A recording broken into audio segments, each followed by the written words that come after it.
Hello there, all you guys, gals, and non-binary. Popo, what are you doing? Just playing with the fake biddies.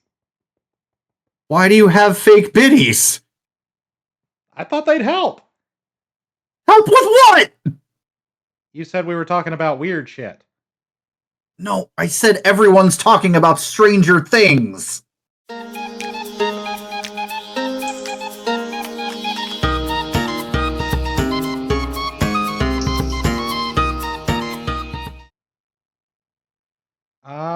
I'm not getting rid of them.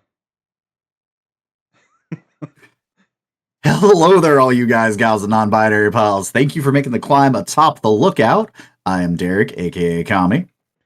And I'm Popo, aka And Popo. Popo, also known as Popo. Yes, well, this is the first episode of the On the Lookout podcast, and thank you all for joining us. Yes. General idea here is we're just going to talk about all things nerd culture. We're going to give you a little bit of a news update on things going on in the world of nerddom, and give our humble and sometimes not so humble opinions. Talk about things that are happening in our lives that may be nerddom adjacent. We are both in the education field, so fun times there. Mm-hmm. But as I said, one of the big things that everyone's talking about is Stranger Things right now, as the season finale, the series finale, happened over the new year, and I know. And I haven't watched a single second. You haven't, but I couldn't believe how I haven't seen it either. I think I watched. What do you mean everyone died? I was like, right? He was like, no. What I watched the first season. Yeah, the second one. I watched 2 seasons of it. And then I just kind of fell off. Then through no fault of the show, mind you. It was a decent show. Not from. But what I have been hearing is there's a lot of people speculating that there's an extra episode that was supposed to come out today. Oh God. The true yes, ending. no, I've heard about that. I believe they're calling it it's something gate, and it's basically like class consciousness, basically, that they're giving in to fans' demands that these things needed to happen. That has been out and out disproven. I kind of wanted that for them, to be honest. For fans, it'd be really interesting to see directors have that in their back pocket, but also with us being a production company, full well, little glance behind the curtain for those of you that are listening, there's no way that would be the case, because production takes months to do. So they would have had to have known in the back of their minds, oh, there's going to be this exact backlash from the finale, so we need to record this episode to balance that and release it as a secret epilogue episode.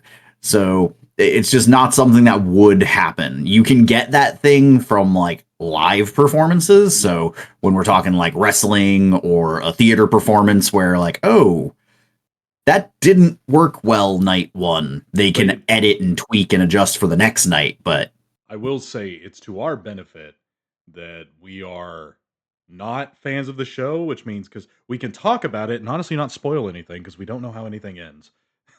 Exactly. My joke of everyone dies, that's the only thing I can say is I know that's not true. That's not the case. Yeah, that's not the case. The only other thing I know is that a big fan theory, and it was something everyone was hoping wasn't going to be the case, was that it was going to end with, it was all a big D&D campaign all along. That was not the case, which thank God. I honestly wanted it to be that, but it was the monsters playing a game of houses and humans. Indeed. Dorks and domiciles. And then just one of the dorks and domiciles, and just one of them looking up at the Vecna character that they named and going, dude, you know what? You go off the rails with this homebrew shit. What I'll also say is I did enjoy that was what they decided to bring to the table was, D&D. Over 5 seasons, they really brought a spotlight onto tabletop RPG. Now, granted, it was because it was set in an era where D&D was all the rage. You had the whole satanic panic around D&D, but it with that made it that much more popular. But I think that's an interesting thing to kind of springboard off of. There is getting away from Stranger Things, but staying in the D&D vein. Just how popular in the last decade tabletop has really become.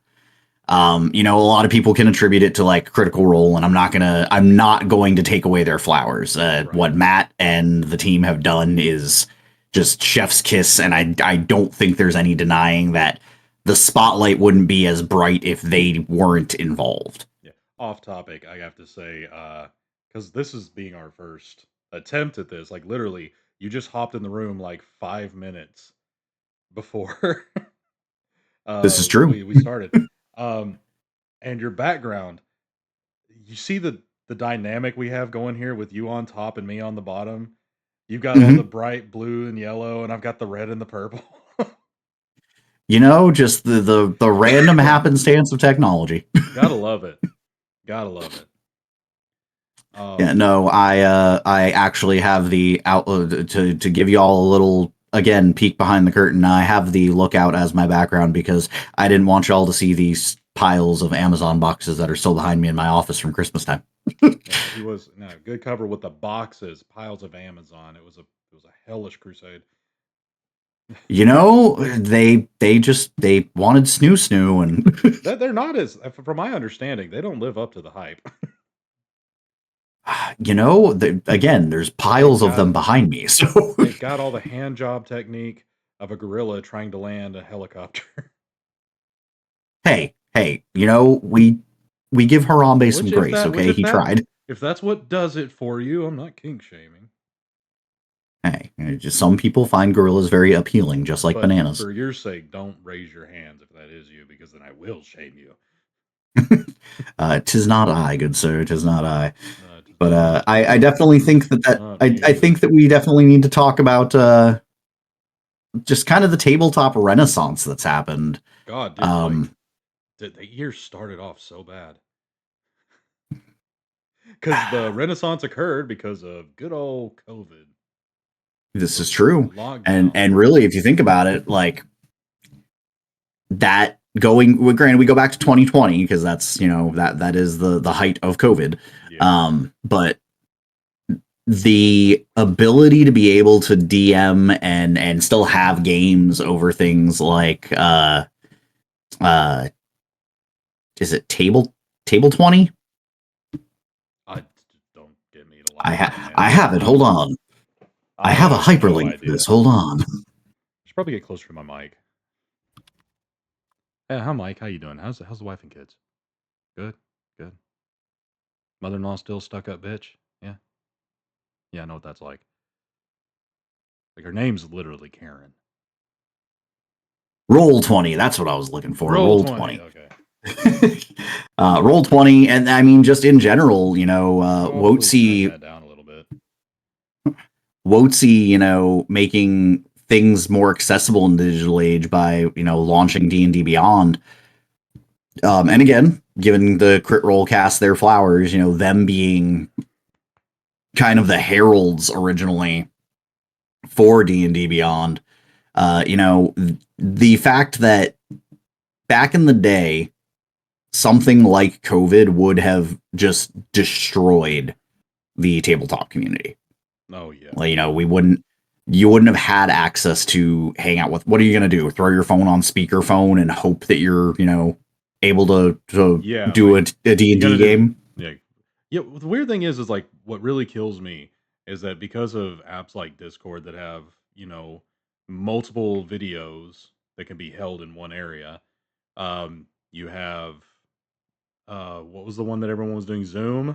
Like people were so quick to just give Skype the middle finger and go on to something else. Oh, of course. Like fuck Skype, man. Like, yeah, Skype. Well, to be fair, Skype is no longer with us. Skype has gone the way of. They closed their doors a long time ago, and I don't think we're, better or worse for their loss. I think that Skype walked so that things like Zoom and of course the direct sequel to Skype, Microsoft Teams, so that they could run. Like, Skype was a really great idea, and it did teach us, internet phone calls and things like that. It was a cool idea, but to be able to build off of it, I think, is what really it was literally a stepping stone. Yeah. But yeah, it has died. It has gone the way of MTV music channels.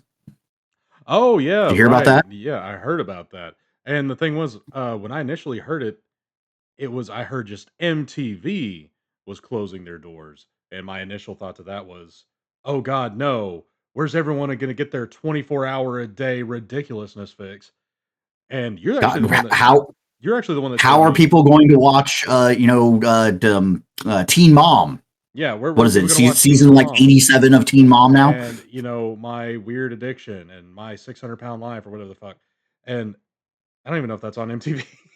I know. It just seems like something that I'm would be not on sure, but I get MTV. where you're going from. Yeah, and you're actually the one that told me that it was just the music channels, and I believe my response was like, "MTV has music channels?"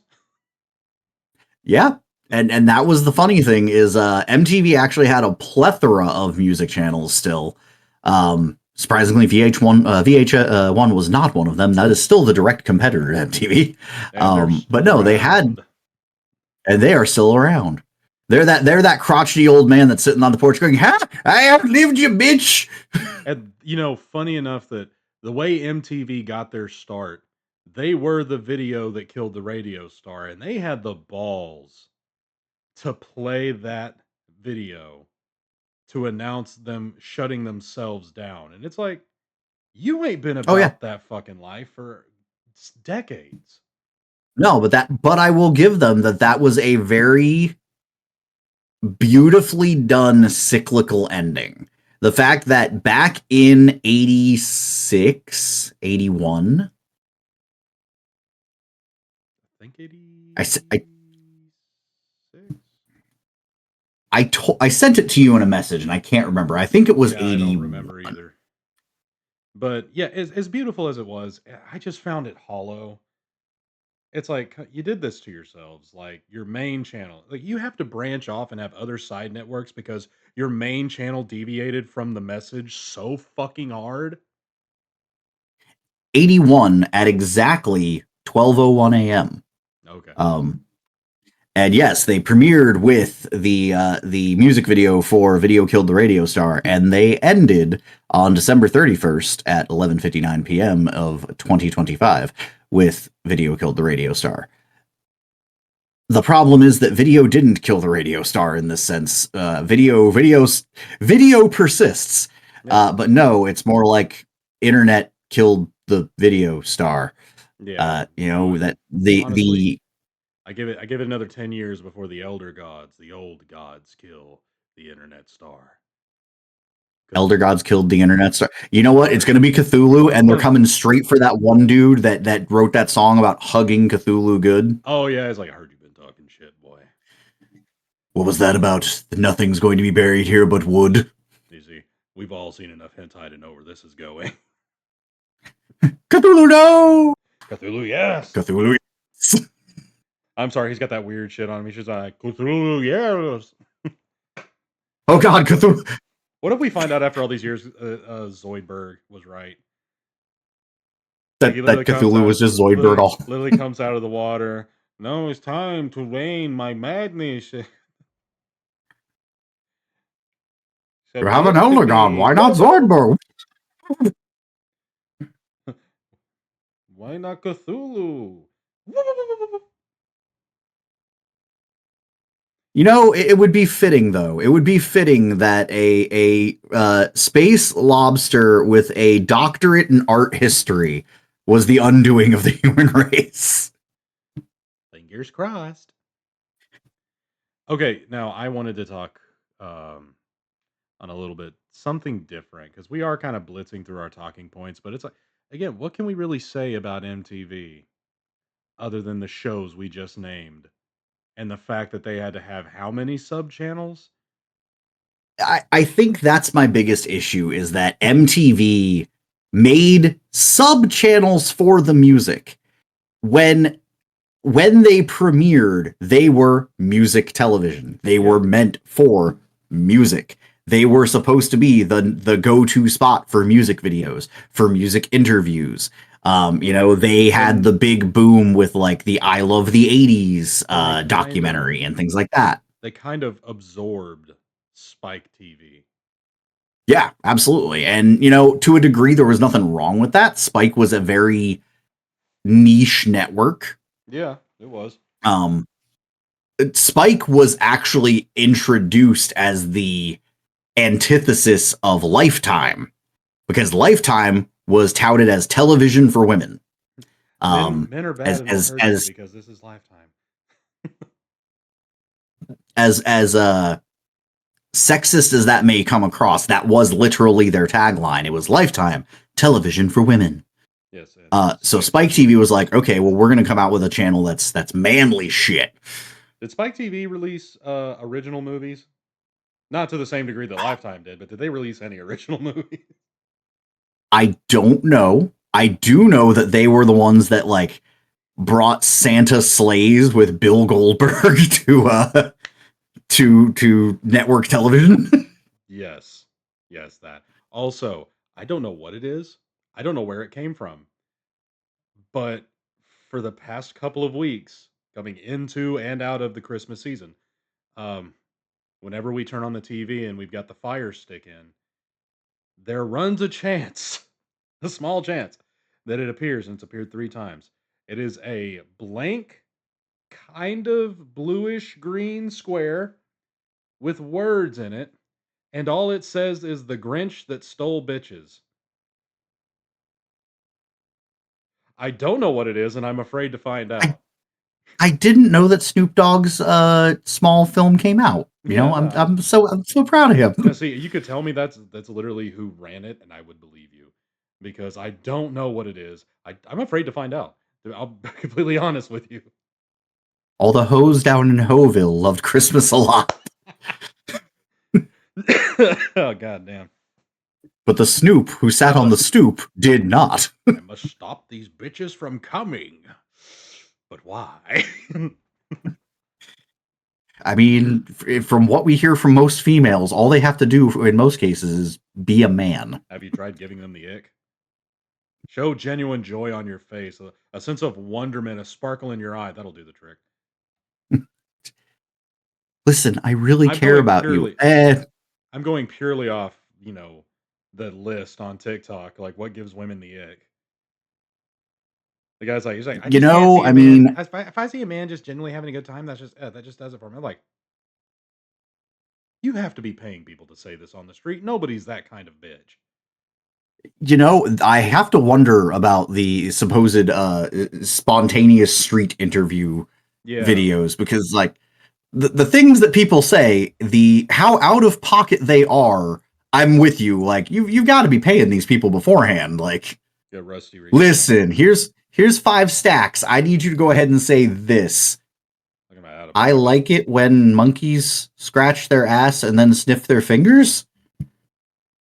Okay, but but with a little more enthusiasm. Yeah, but if somebody said that, you wouldn't even have to pay me to say that. I'd be like, yeah, hell yeah, it's fucking hilarious. It's strange monkey business. Yeah. I guess you could say we've seen Stranger Things. Oh wait, we haven't. Rusty just reached out to me and asking me if I'm going to be available for Schedule 1 tomorrow. Oh, okay. I guess our very own Krillin has officially has Schedule 1. Yes, he did, but here's the thing.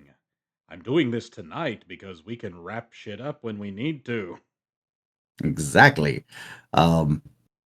Yeah, no, that is very true. It's going to be kind of pressing it. I can probably see if he's available Saturday. I don't have a whole lot going on Saturday.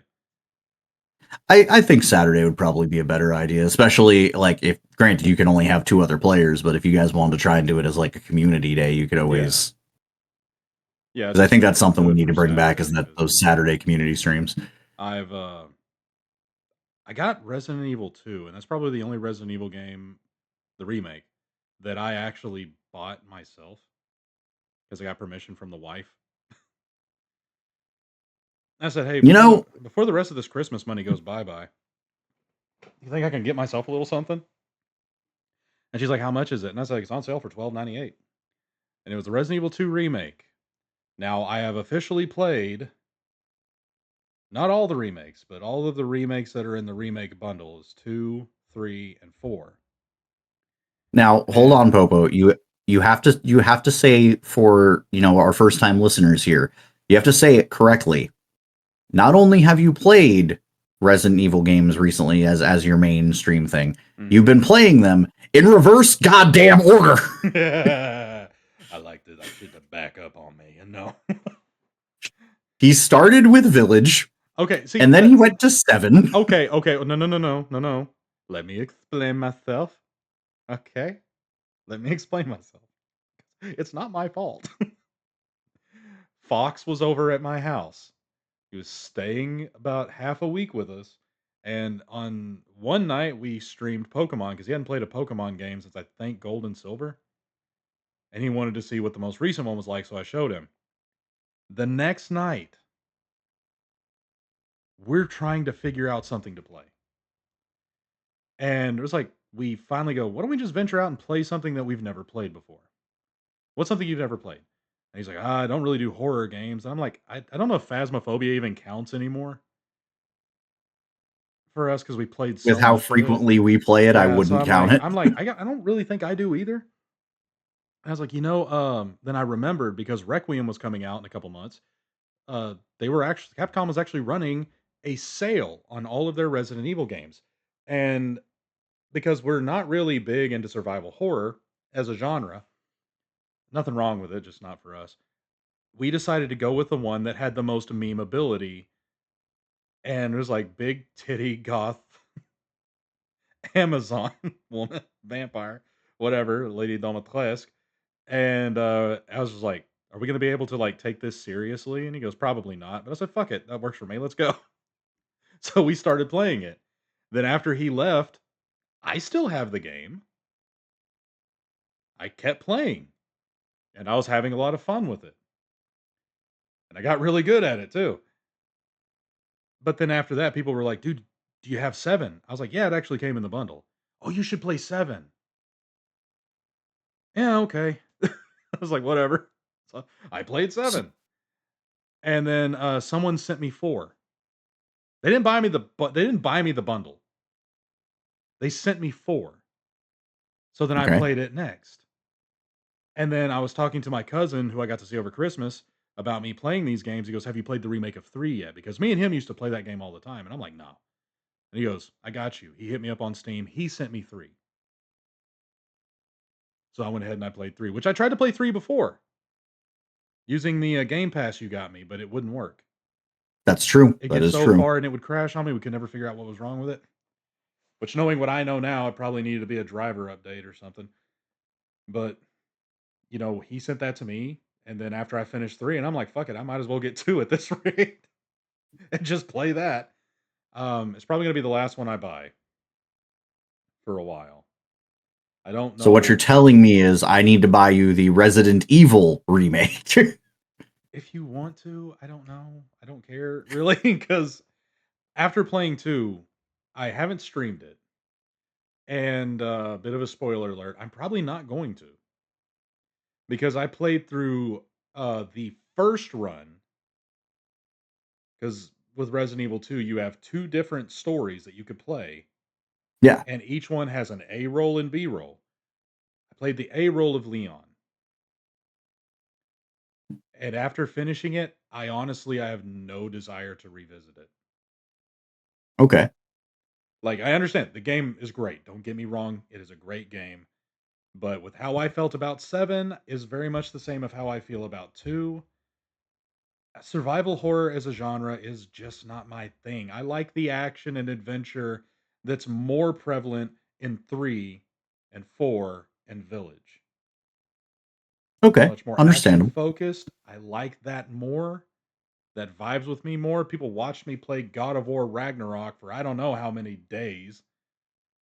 And hell, one of those streams was just me trying to beat the final Berserker boss. Yeah, he was hard.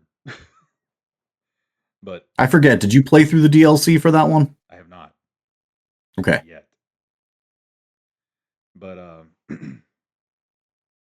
also haven't played through the DLC for, I think, Resident Evil 4, which I need to. In separate ways. I need to play that. Um, So to recap though, what you're telling me is the whole thing of you playing Resident Evil games in general, you did it just for Fox's sake. For Fox's sake. Yep. That's what started the Now, whole ball rolling down the hill. Because I wanted to see, is like, maybe I've been wrong about the Resident Evil series this whole time. Let me try more games. And then, Village was a big hit with me. Not so much with 7. Then, I okay. played the 4 remake, which everyone hyped up as this god tier game. And there's a lot of people that hate on the remake for all the shit that they changed. And I'm like, look, I may not have played 4 when it originally came out, but I know one thing about it: quick time events. And if there's one thing I can't fucking stand, it's copious amount of quick time events in a cutscene. Yeah, absolutely. So Now, I for do want to 5, make sure I correct you on something though. It's not entirely because of Requiem coming out that they did the sale on the Resident Evil. no, it wasn't. Do you know what Requiem marks? Uh, kind of, but I don't have the exact number. So It's like a we are 30 actually, year and anniversary or this some is, shit. I say, this is actually something I wanted to talk about in general, not just with Resident Evil, but with a lot of iconic games. So as we come into the year 2026, we are getting ready to celebrate the 40-year anniversary of The Legend of Zelda, Mm. the 30-year anniversary of Pokemon and Resident Evil, and even a modern classic, Stardew Valley, is getting ready to celebrate its 10-year anniversary. Aw, it's a So baby. one thing that I wanted to talk about, and I guess it's really, as I said at the start of all this, this is where we get into really talking more of our opinions. How do we feel? How do you feel? And then how do I feel about the fact that so much of the gaming world is banking on nostalgia? I mean, first I thought you were going to ask me how I feel with that knowledge that all these games are turning like 30 and 40 years old. And I'm like, hey, what's that, Sonny? Need you to speak up a little. But no, with the Speaking to my banking good on ear. nostalgia. No, like for real.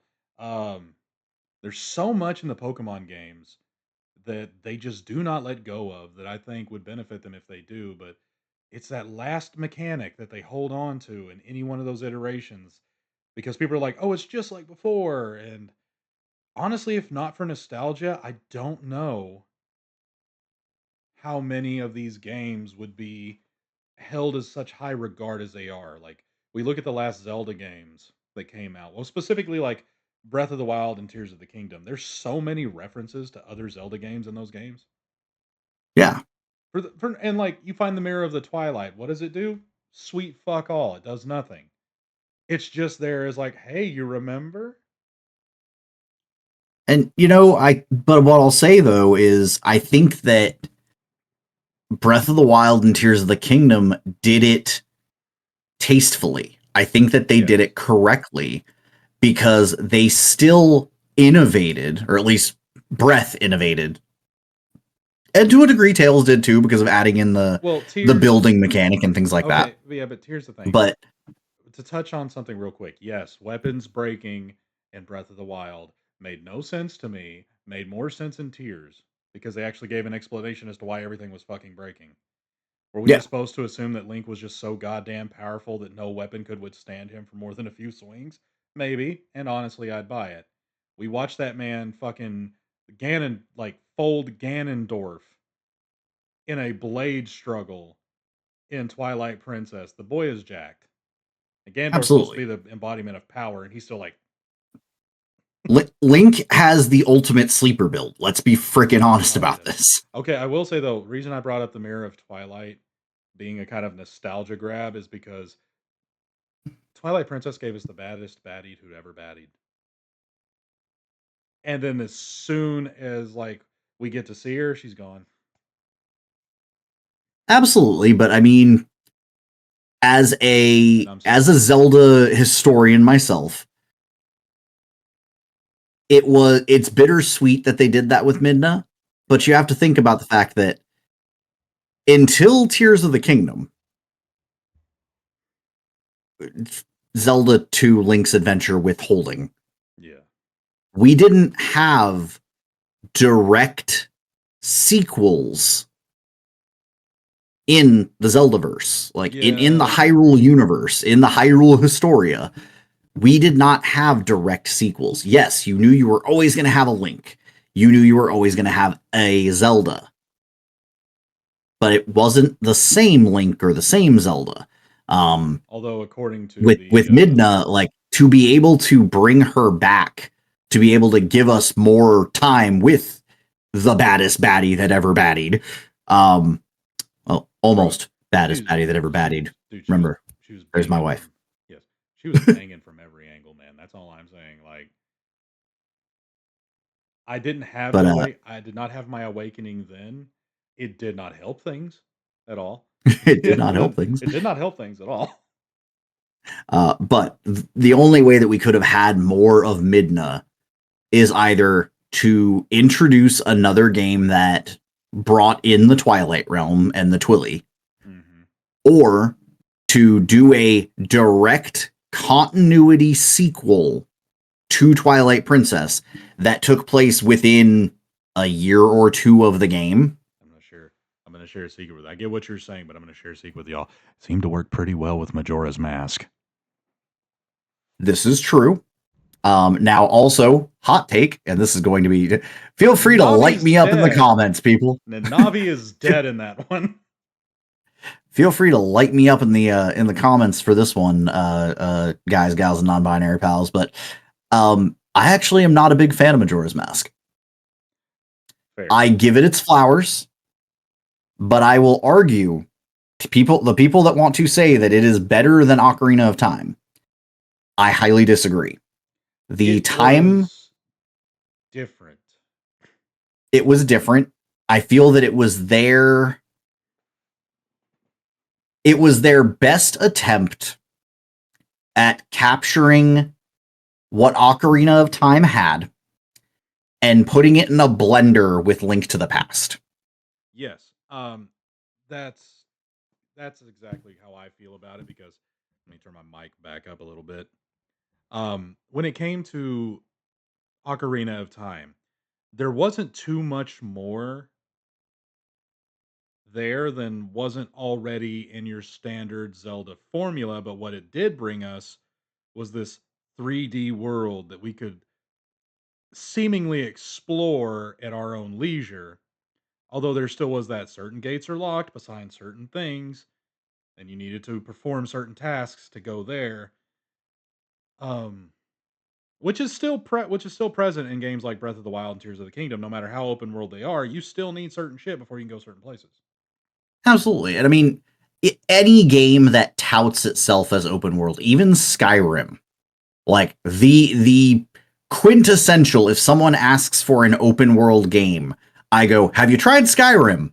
No, yeah, Even Skyrim. I tried walking to the College of Winterhold on my first playthrough of that game, and I got my ass handed to me by a fucking was it saber cat. Exactly. It's yeah, you can go wherever you want.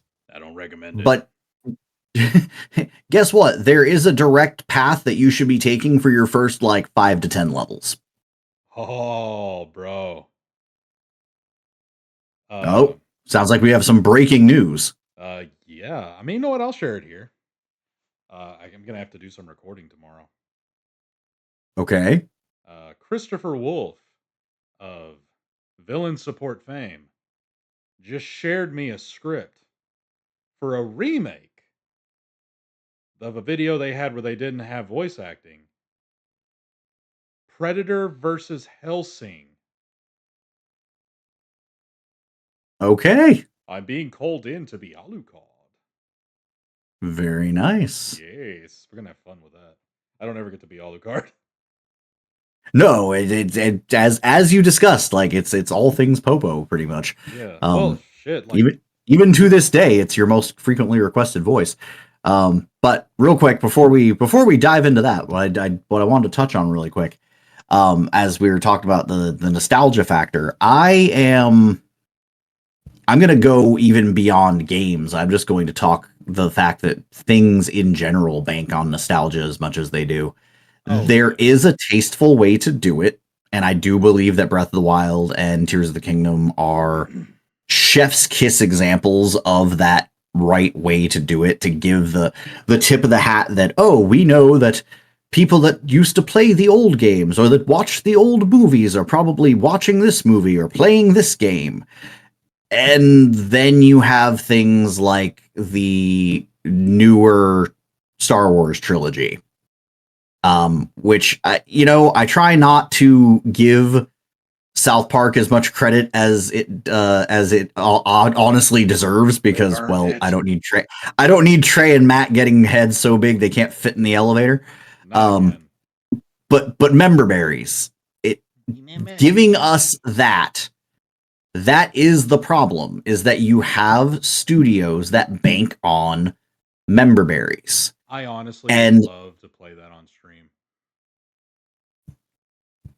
The fractured Fractured. butthole. Yeah. I mean, that was my second playthrough over on my channel, so I, definitely I something I would love to see you do, and I we could would compare and contrast. I would say Stick of Truth, but I can beat that in one sitting. So Oh, absolutely. bleed is so I broken in that game. Yes. But I think that that's the problem, is that we have, when you look at nostalgia, the other thing is you have to make us miss you.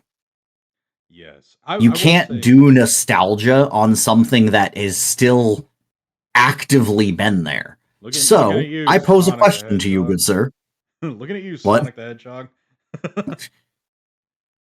You gotta go fast No, the and reason why away for about the 10 re years. but I'm saying the reason why like Generations and Forces worked so well is because it brought back what people actually missed from Sonic.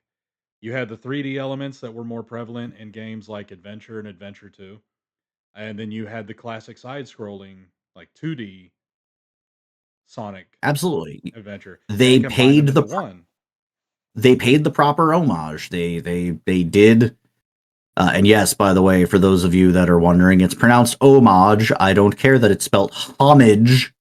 And Sonic's name is Ogilvy. But yeah, after Sega got done, or whatever company had their fingers in it, got done screwing that proverbial blue-quilled pooch, they finally started turning out some decent shit. That is true. But this is where I pose a question to you, Popo. What Yeah, is a franchise that you feel needs to go away for 10 years Fortnite. so you can actually appreciate it, and when they do that nostalgia grab, we can I was actually appreciate the nostalgia. I was gonna like hang on to that Fortnite answer, but I'm like, no, let me give you an actual answer because I don't know. I've never played Fortnite. I couldn't tell you. An actual series that needs to go away, and at least in terms of video game, I think one that needs to disappear for a little while. Um, if only because I don't think it gets enough attention now. I think Kirby needs to like slip under the radar for a little bit, only to make a grand comeback in 10 years. Because you know, I don't think Kirby gets enough love.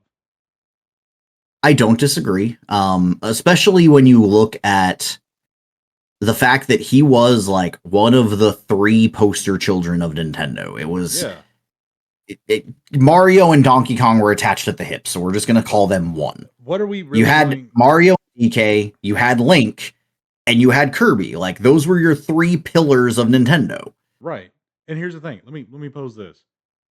After Lost Worlds or Kirby Forgotten Lands or whatever it was called, what you could get the one where he's like he tries to swallow a car, but it's just his mouth completely encompassing a car and the wheels are still sticking out. Yeah, Forgotten Lands. Forgotten Lands. What Kirby games have we gotten? So we're getting not games that he appeared in. No, we're getting a Switch 2 update to that game. We haven't gotten anything new that I'm aware of, aside from Kirby Air Raiders, which is the racing game, which falls into the category of it went away for about a decade plus. And now that they brought it back, we're able to appreciate it. I played the shit out of Air Raiders. Oh, it is one of the only games that is pushing me to possibly get a Switch 2. The only, because like Donkey Kong Bonanza. No. I'm curious because of our friends over at IGN giving it basically a perfect score. I'm curious. However, I have the luxury of having a gamer wife that she already bought her Switch 2, and that is one of the 2 games she bought for herself. She bought Legends ZA, and she bought Donkey Kong Bonanza. She has pretty dedicatedly played ZA. She still hasn't beaten it, but that's my wife for you. Yeah. No shade meant, since I'm sure she's going to watch this. No shade meant, honey, but you know full well that you have a problem with beating games. Unless they're nostalgia games, unless they are old school retro games, because she did just get done beating a couple different games on the PlayStation that we bought for her birthday last year. Yes, we went ahead and we bought a PS3 so she could play PS1 and PS3 games, and a PS2. The PS2 admittedly was more for me because that was my console. That was my console growing up. Yes, your boy was a PlayStation boy who has now transitioned to being an Xbox stan. Oh, how the tides have changed. If we're talking consoles, just so everyone knows, my first home console, and I say home console because I was given a Game Boy Pocket as my first gaming device ever. My first console was the Nintendo 64. See, I was talking about my gaming history, which I think us talking about our history as gamers will end up being a whole separate episode at some point. I do want to touch on this for the people that do see it and they hear that. They're like, how old are you? No. You have to understand how far behind the times I was. My cousin had a PS1 when we were growing up. He had a Sega Genesis when we were growing up. We remember the Saturn. And see, I'm about to sound older than I am, because fun fact, my aunt had the Nintendo, the Super Nintendo, the SNES, the SNES, the SNES, the SNES, and I didn't get my first one until the 64. That shows you how far behind the times I was. You see, and now I'm about to age myself and sound like I'm older than you, which, fun fact, guys, gals, and non-binary pals, Popo's actually a year older than I am. I turned 35 September 2025. Hey, do y'all know Rusty? Y'all know when we were talking about when we were saying Rusty? Yeah, he's in his 20s. Our Krillin? Yeah, our Krillin. He's in his 20s. Have fun with that. Yeah. So I turned 35 September of 2025. Popo, what did you turn in October of 2025? 37. Leave me alone. So see, he's about 2 years older than me. And that's the thing. My first gaming console, and I'll even go so far as to say my first, was purchased for me specifically, was the SNES. My first game console that was bought for me as a child was the SNES. I had an NES, but I won't claim ownership of that one. That was actually purchased by my parents for my parents. Because my mom was, in fact, a gamer until, later in life, where she turned into an old lady and apparently didn't play games unless they were the kind of games that you were playing at Christmas time, the hidden item games. She loved those. And she loved playing Bookworm. I need to talk about this now because on 2 occasions, do I remember my father ever playing a video game. One was on the Nintendo 64. Uh, this is back when a mythical business called Best Buy was still up and about and in full swing. We could actually go rent video games from there. And Best Buy or we Blockbuster? a Blockbuster. Sorry, see, it's been I'll say so Best long. Buy is still. I was going to say Best Buy is still around. It is by no means as good as it used to be. It is 9:40 at the time of recording this. I've been up since 4 a.m. You leave me alone. um, yeah, Blockbuster, and we went and rented a game from there called Ready to Rumble. It was a boxing game with not I super remember Ready to cartoony, Rumble. not super cartoony characters, but caricaturesque. It was the first time he had ever played a game with me, and he beat my ass. I don't get it either. I've never seen this man play a video game, but he figured it out like that, and he whooped my ass. The other time was a few years later. Well, I say a few, many, many years later. The Nintendo Wii had just hit the shelves, and it's Christmas of that year. We got one. My dad Okay. found Me Sports, and he took to the boxing because his motion controls. He liked that kind of stuff. The bowling and the boxing and all that. Me and him are boxing each other on the TV. And then, as I'm helping my little sister figure out how to program her iPod on the computer upstairs, I hear my dad holler up and say, "Hey, Matt, I need your help figuring this out." I go downstairs and he's playing, I believe the game was called Red Steel. Yep, the robot boxing game. No, no, no, no, no, no, not. It was, if I'm remembering the name right, it was a kind of Yakuza style game that was notorious for having really loose motion controls. Like the slightest little twitch of your hand caused the gun to shoot all the way over here. And you would eventually get a broken You samurai sword. you are correct. That is Red Steel. I was remembering a different game. Yeah. We I was watching him play that for the longest time. And he's like, I keep getting to this room and I'm stuck and I don't know what to do. And there's a red barrel sitting next to the wall. I said, okay, what you're gonna want to do, and I should have said is leave the room. But I said, you're gonna want to shoot that barrel. And he goes, okay, and it blows up with him in the room. And he's like, ah, damn it, that hurt me. I was like, yeah, I was gonna tell you need to leave the room first because that's where games are now. Very true. There's a little bit of realism to these. These are the only two times I ever So, remember that man playing a video game.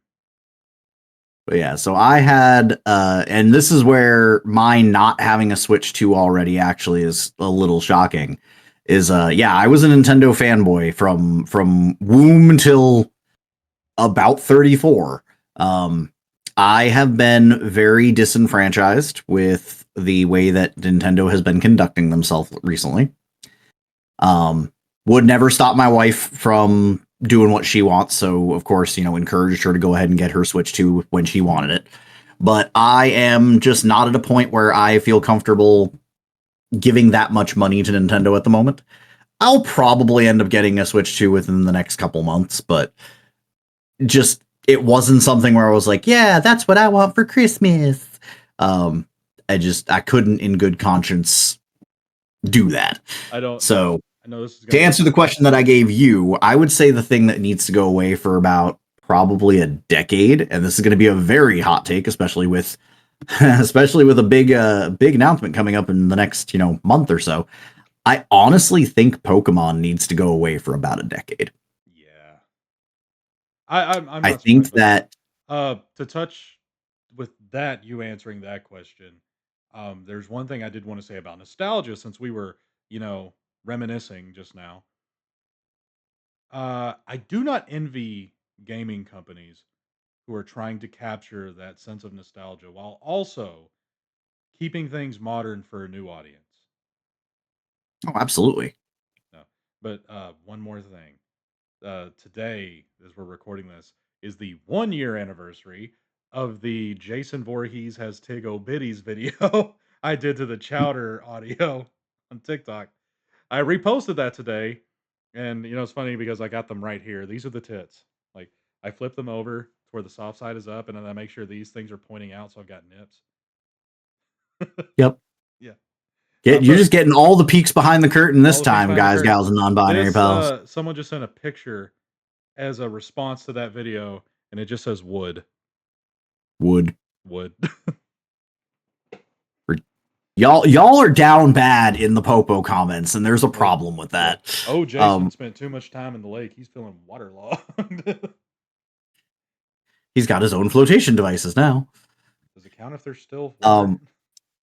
But as we're talking nostalgia, there is something that you mentioned to me in passing. I guess we can't say passing because we're not in person, but just Matt and I will, Matt being Popo, we'll randomly message each other throughout the day. Again, as two people in the education field, he being a bus driver and I being a paraeducator. For those of you wondering what the hell's a paraeducator, I work one-on-one with special needs students. Oh, is this that thing where I talked to you about today? Yes. So we've talked about nostalgia. I think the problem with nostalgia also comes with most modern gamers. So, children of this generation, most modern nerds, they don't know where it all came from. They don't. This is this is us talking directly to those of you, those of our heroes atop the lookout that are parents that are raising the next generation of nerds.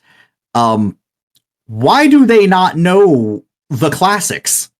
Okay, and to give you an example, yeah, I have 2 kids.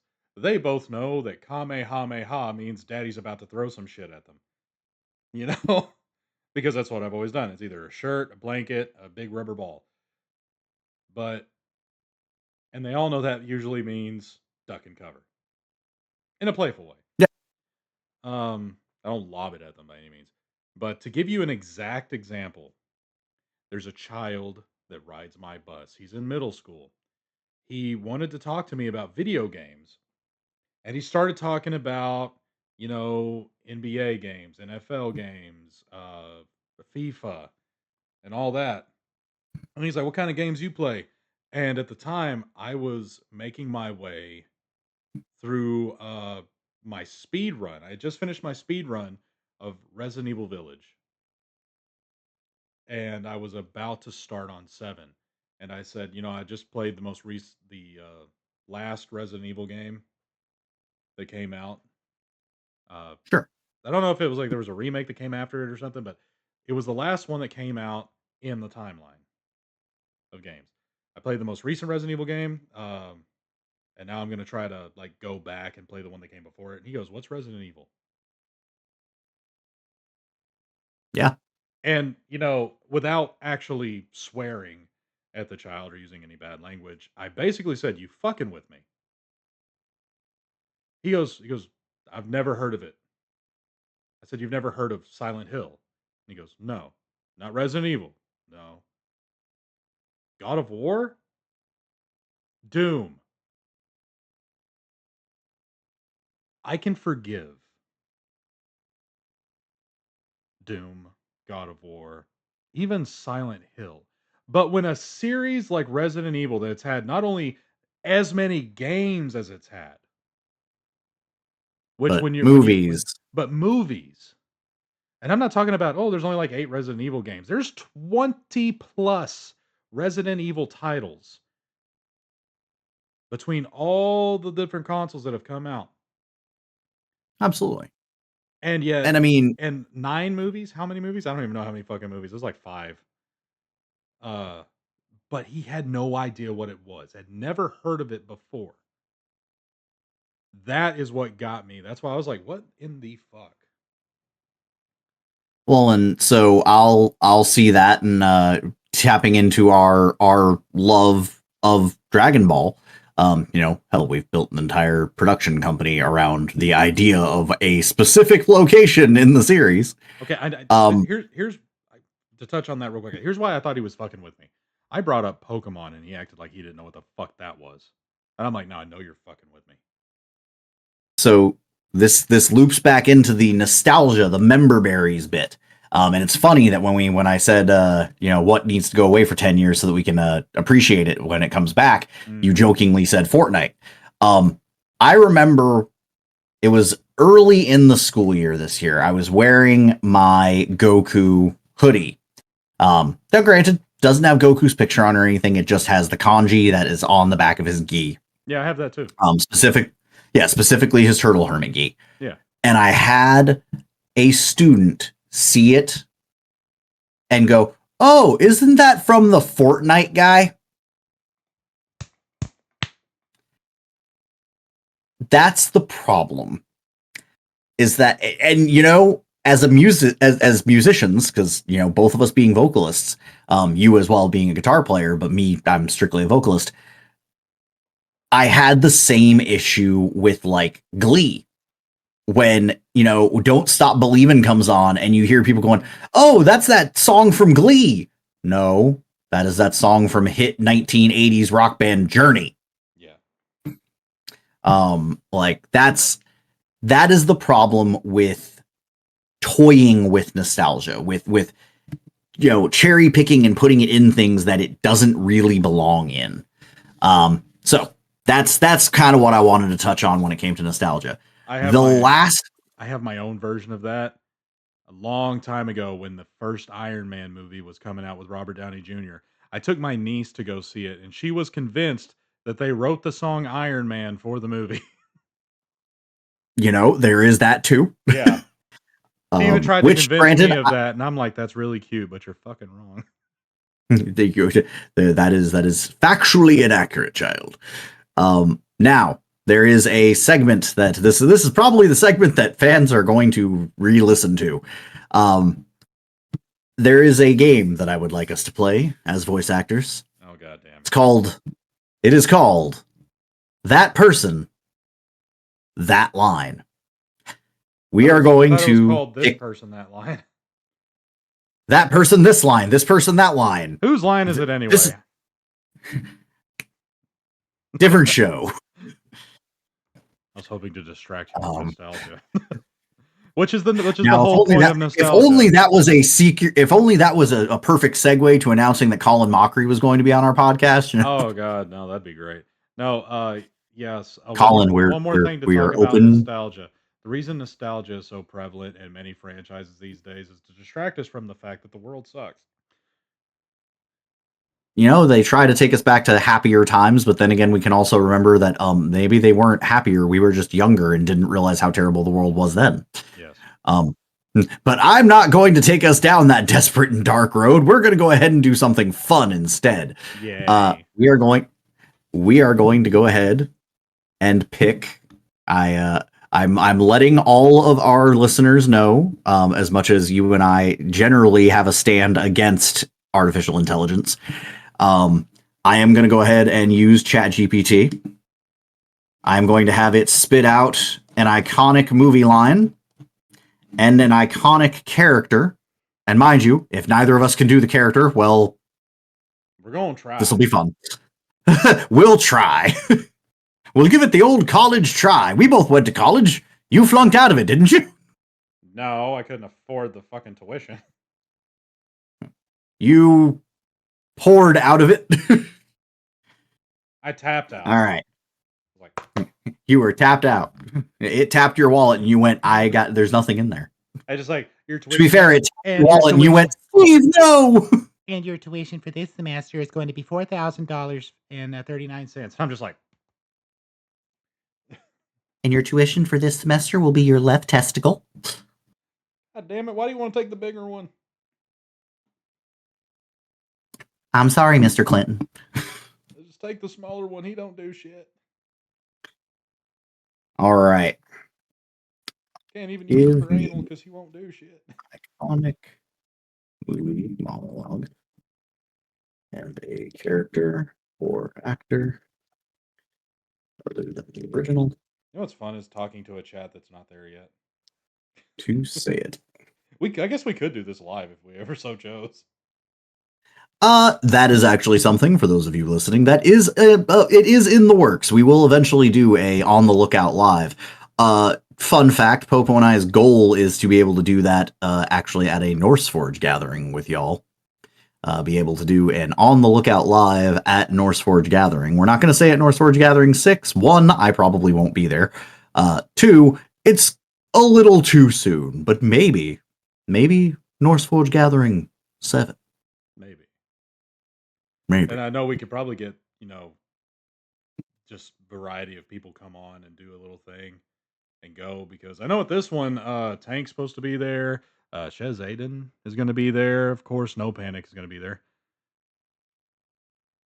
I believe, from what I know, 3 people from my neck of the woods. Autumn. Oh, is she going? Aiden. I'm not 100%. I know that she is posting about it pretty regularly. That could just be that, we're all friends, and we, of course, want to support Jeremy as much as we can to, drum up people going to the gathering. So our AI overlord has spat out the first monologue, and I think it's going to have to be you on this one, good sir, because you do the voice that it gave far better than I do. Oh, God damn it. It wants the Tears in the Rain monologue from Blade Runner, as spoken by Sir David Attenborough.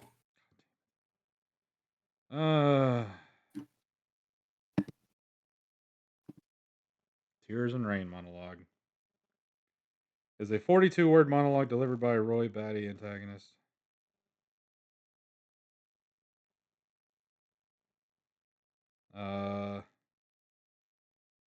Okay, so it's not super long. No.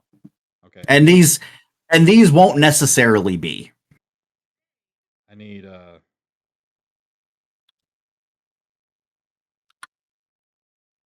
not in the brain. Fat fucking fingers.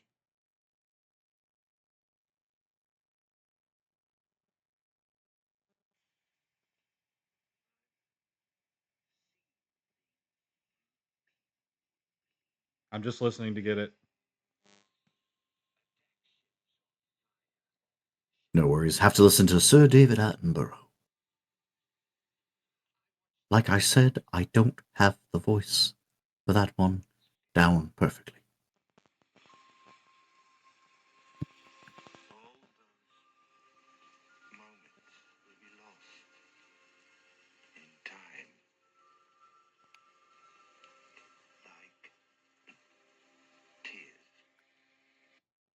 You know what's funny is that listening to him deliver the line in the movie, it is almost David Attenborough-esque.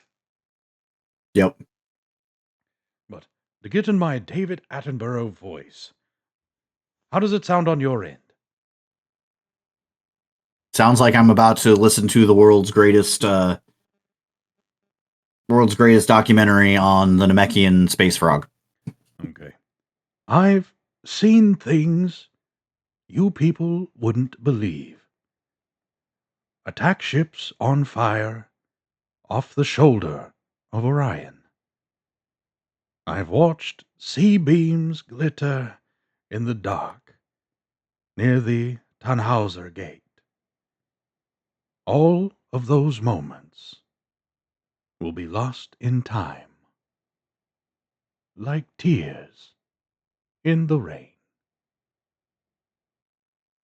That's Very it. well done, good sir. Thank you. Very well done, good sir. What it has spat out for your boy here, did you draw the it raw would end like of the me. stick? What? Did you get the raw end of the stick here? No, I got a really good one, but it's a very iconic monologue. Especially for any of you that are fans of black and white film, and especially if you're fans of Marlon Brando. Do I need to pull the titties back out, or is this skinny Brando? This is skinny Brando, technically. Never mind.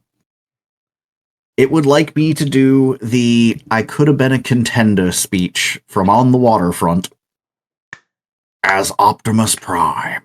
Oh joy.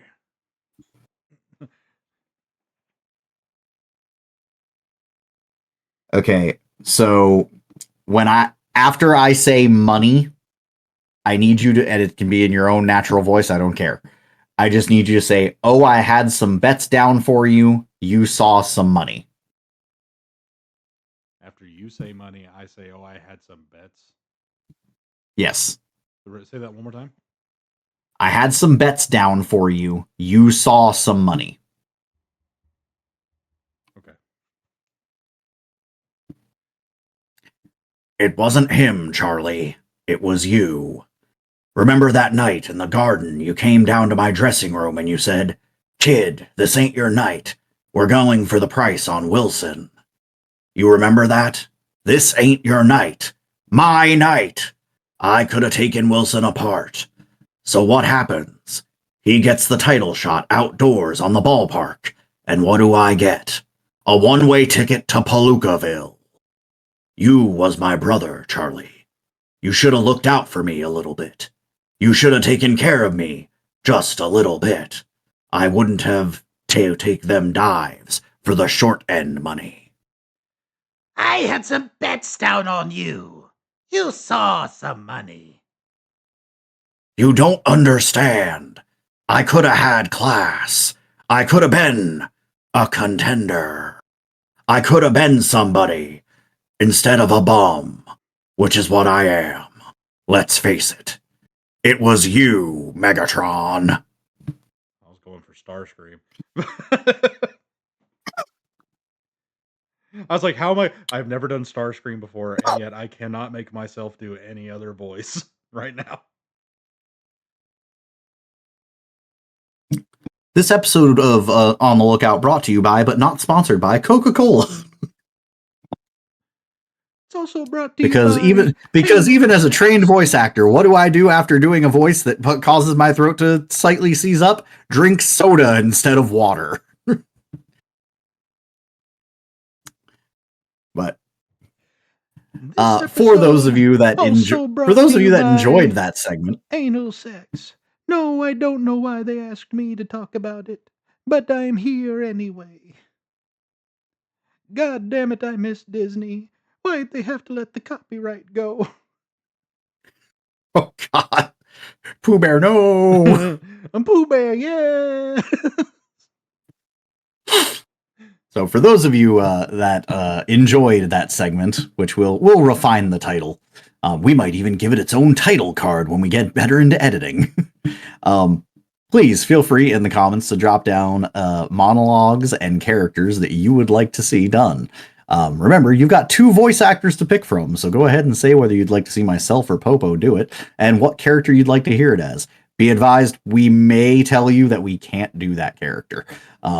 Now, with that being said, we may try, and it may be horribly, horribly done. Like my attempt at Starscream. But at least it'll be funny. Like my attempt at Starscream. To wrap things up, because we are already past an hour. Surprising. I know. To wrap things up, I want to end this on hot takes. Okay. Hot takes about anything. My personal hot take that I've been sitting on for a while. The hate for season 3 of One Punch Man is not necessarily forced, but focusing all that hate on the animation style is bullshit. I don't care that it looks. Have you not read the fucking manga? To answer your question, most people probably haven't. Okay? Like, go read the manga, then come back and tell me about how bad the anime looks. That having been said, I enjoyed it. I enjoyed season 3. I'm glad that you did. I'm going to go ahead and I'm going to burn probably my hottest hot take, which is going to get a lot of our fans very angry at me. But I can't think of a different hot take to say at the moment because I had a different way that I was wanting to end this. Considering it is our first. End it your way, but I wanted to get that out of the way. Well, my hot take, and we can get into this at another time, is Dragon Ball GT is undeniably a better sequel to Dragon Ball Z than Dragon Ball Super is. I said what I said. We will discuss that next time. We can discuss that next time. No, what I was wanting to discuss was That's not what I... Hold on. I had it written out. You know, you and I are going to continue to talk after this stops rolling. Probably. Not for too long, because I do have to go to bed. But I say you need to go to bed because you have to drive a bus full of children in the morning. Okay. So I've got a couple rundowns. These can be real quick, one-sentence answers, but this is how I would like to end this episode, because not only are we starting this podcast, we are, of course, starting it toward the beginning of the year. So we can look back at these at the end of 2026 and see how right or wrong we were. But what's one franchise that reboots successfully this year? That we want to see reboot successfully this year? This is our guessing game. This is our predictions. So what is one franchise that we predict, and we can go two separate ways with this, or we can be in agreement. But what's one franchise that reboots successfully this year? I'm going to go the path of chaos here, because it will reboot successfully. However, it's not what everyone wanted. They didn't want a reboot. They wanted a goddamn sequel. I predict the Elder Scrolls will reboot successfully this year, starting back with Arena. Bold prediction. Which, not gonna lie, I would get down on them doing a full like HD remaster of Arena for some freaking reason. Dude, are you fucking kidding? Absolutely. But I'm going to go a different route. I'm going to go with more of a TV series. It's going to be a film in this case. But I believe that Spawn is going to reboot, and it's going to reboot successfully. You know what? I appreciate that.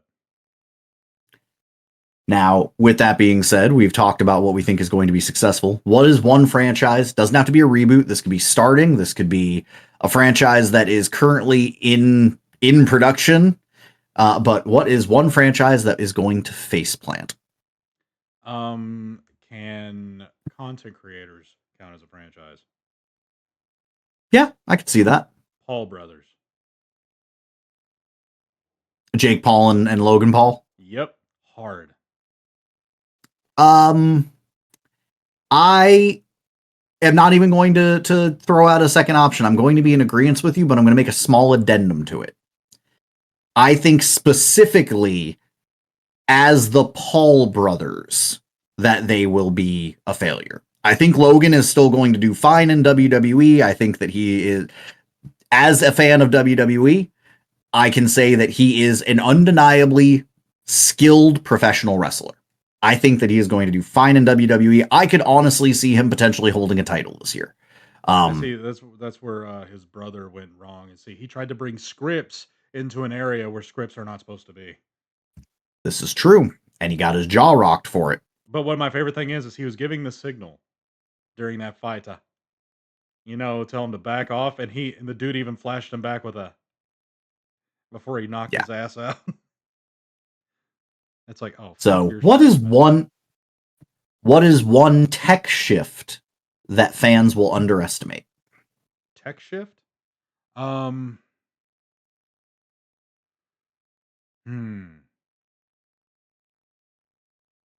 That's a hard one because I would say something to add on to VR, but they've already got feedback vests. They've already got the treadmills, which aren't even treadmills. They're just like low friction platforms that people can like run on and move in game. So I won't go in that direction because there's already so much being done there.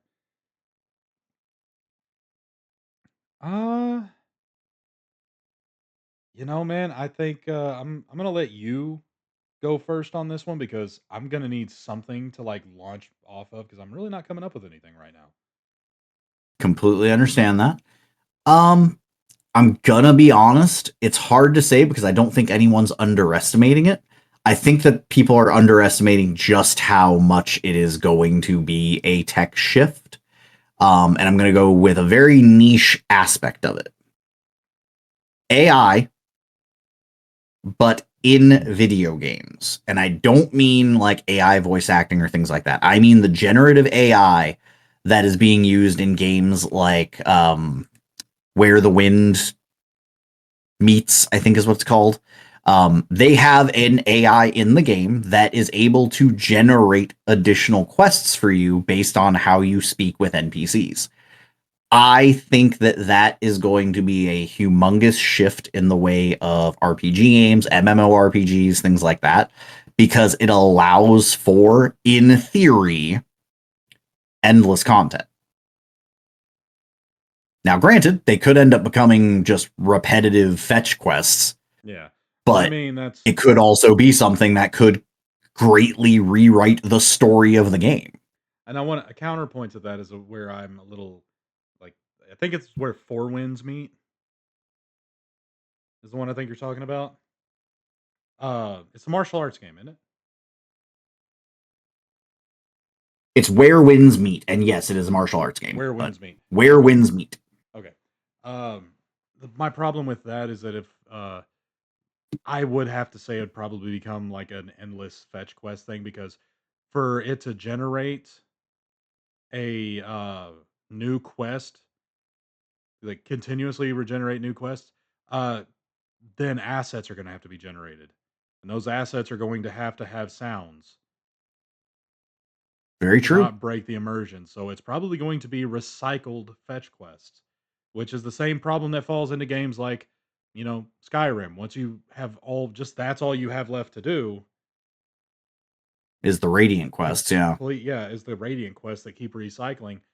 Like, I played one file for so damn long, I was saving the same bitch every other Thursday, you know, from the same And damn page. Claudia appreciated that, okay? She hated it. I know she did. But, once you've gotten to that point, you've beaten the game. I know there's no beating it completely, but you've beaten it. Absolutely. I will say, going off of that, AI in the sense of what's already existed in these games when it comes to enemy and companion AI. Um, Which is, I guess, not true artificial intelligence. It's just the game system. Like, there's adaptive difficulty in Resident Evil 2. Did you know that? The better you do, the harder the fucking game gets, depending on what difficulty you started with. Even assisted Gotta mode. love that. If you do too well in assisted mode, the game gets harder. And it's like, I swear you motherfuckers dropped after 4 shots last time. Why are you taking a whole fucking clip? They're learning. Yeah, no, they're learning. It's like, okay, look, I know I'm not the best at math, but 4 shots from Natilda knocked you on your ass. It's got the 3 bullet bursts now. I'm counting 9. Pop, pop, pop, pop, pop, pop, pop, pop, pop. Bullshit. Bullshit. But I think we've already started to see it come out in a lot of games now with I don't know why. I'm hovering in between my normal voice and Popo. Um Enemies are starting to know where to look for you when you hide. Very true. But so what I see is a enemy AI software shift where games that are coming out are going to, in terms of difficulty, rival classic games. The notoriously hard, like it's like, oh, it's a roguelite. Motherfucker, that's Altered Beast. Ninja Gaiden. Ninja Gaiden. Yeah, it's like y'all act like And this I'm is some talking new the shit. original for the NES Ninja The Gaiden, one I'm talking kids. about too. Not the one with Tiggo Bitties with a scythe. But that's what I'm looking at. Like, games are going to get much harder. Okay. But I would also hope that in-game companions get smarter. I would hope that you get that if they're going to make your opposition more difficult, I feel like your assistance needs to be more assistive. Yeah, I All right. see, because I see games getting more difficult. And if they have to use AI when it comes to like enemy behaviors, I don't care. about the use of AI, that they've always had enemy AI in games. Like we look at Alien Isolation. It learns where you hide. Yeah, absolutely. I mean, look at Phasmo. Yeah. Phasmophobia literally could not be if it weren't for the fact that you can have in the moment enemy AI learning where you are. Like the Deogen wouldn't be able to do what it does of, oh, you can't hide. All right. 2 more. What's one genre that's going to quietly dominate 2026? We've had the age of superheroes. If you remember in like the mid 2000s or early to mid 2000s, we had basically the age of vampires again with, Twilight and True Blood and Moonlight. What's one genre that's going to quietly dominate 2026? Only because I've seen, this is probably coming from that Where the Winds Meet. I've been seeing people point out all of the references to Kung Fu Hustle. Okay, so we think we're going I think comedic martial arts is going to make a comeback. Now, I'm gonna go ahead and I'm gonna pull the rule of comedy / good storytelling, and I'm gonna do a callback to earlier this episode. I think that TTRPG adaptations are going to dominate. We're already seeing it with Mighty Nine. Vox Machina season 4 is supposed to be coming out this year. I wouldn't be surprised if we start to see things in the way of like Dimension 20 getting animated adaptations. Yeah. I wouldn't be surprised if we see things like a Daggerheart animated series because of the fact that as a system came out. So I'm gonna lean on something we love and say that I think TTRPGs are gonna truly dominate 2026. I'm gonna go ahead and go on a limb here and say we're going to get a Kung Fu Hustle TTRPG. Well, based on the events of the end of the movie, he shows that kid that there's more than one scroll. This is true. You know what I want? What? I want the long-awaited and was hyped at the end of the movie. I want the sequel to Kung Pao Enter the Fist. Yeah, I know. Was it Tongue of Fury? Was that what the sequel was supposed to be called? Tongue of Fury. I want Kung Pao Tongue of Fury, damn it.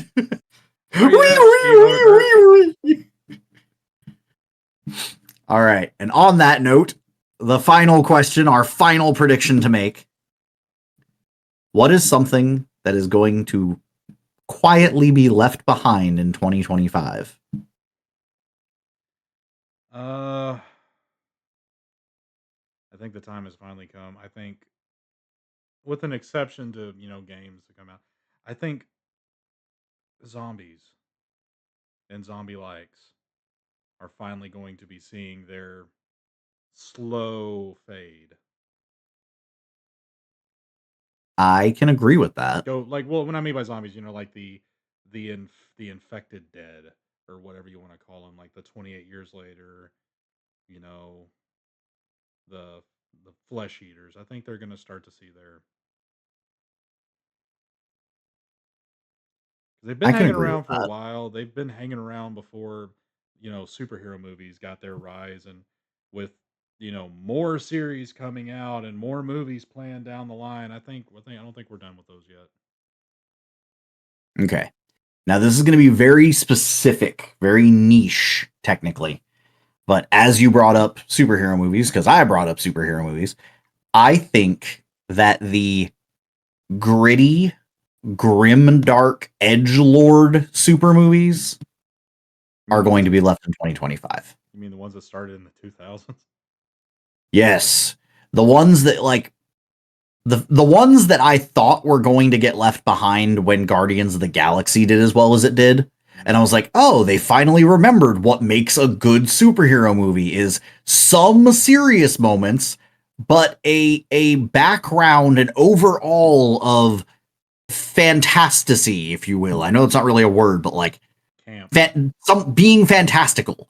That's the whole thing of superheroes, is it's supposed to be this thing that's out of this world, something that doesn't really exist. Yes, you have amazing, dark, gritty superheroes like Spawn, like the Punisher, but like not everything is supposed to be that. One of the best, and granted, it was a TV series, not a movie, but one of the best able to be campy, but also have like the teenage angst was Smallville. Because it kept the truth, justice, and happiness of Superman and put him in high school where he's going to be dealing. And yes, I said truth, justice, and happiness because we're not talking about the American way. I was thinking of something else. It's like, I've been told that I did see the Eternals. I've been told. I'm sorry. I saw it. Yeah, no, I don't remember any of it, but you know, I went and saw it specifically to support. I saw it specifically to support my boy Kumail Nanjiani. Yeah, and he was the only good thing of that movie. I'm not disputing that. I am saying that for all of its collective budget of $20 and a cold room temperature pizza, the 1960s Batman has remained more memorable. Absolutely. Have you ever danced with the devil in the pale moonlight? Not talking about that one. I'm talking about the fucking Adam West Batman. Oh, you're talking about the TV series. I thought it said 60s. The 1960s. Oh, the old six. Yeah, the old 60s budget of $20 and a cold pizza, you know. Yes, and Cesar Romero's mustache being painted over as the Joker. Yeah. I just saw a clip with the Batusi. I saw a clip from that the other day where Joker catches Robin and his famous trick streamers, and he literally just throws like a wad of tinsel at him, and then it's Robin spinning around going, "Oh, oh!" As he's like suddenly Burt wrapped Ward. up in this, and he's like, "He got me in his famous trick streamers." Oh, Burt Ward, they could never make me hate you. Sneeze on me, Batman. Nice try, Joker. But I knew you would deploy your famous sneezing powder, so I took an anti-allergy pill. I need to use my bat shark repellent. Oh, god damn, it was so stupid, but I like now everyone, dance with me. Do the Batusi. Yes, by the way, for our listeners, the Batusi is not what you think it is. It's a dance. Don't worry, I was disappointed too. All right. So we're in agreement. Those are our predictions for the good old year of 2026. Well, with that being said, thank you all for listening. This has been the first episode of On the Lookout. I am Derek, aka Kami, CEO and founder of Atop the Lookout Productions. And remember that you are deserving of love. You are loved because I love you. And in all that you do, above all else, do good. I know you well enough now. I'm Matt, aka Popo, and no one cared who I was until I stuffed the titties in my shirt. Okay, I'm leaving now. Bye. Bye.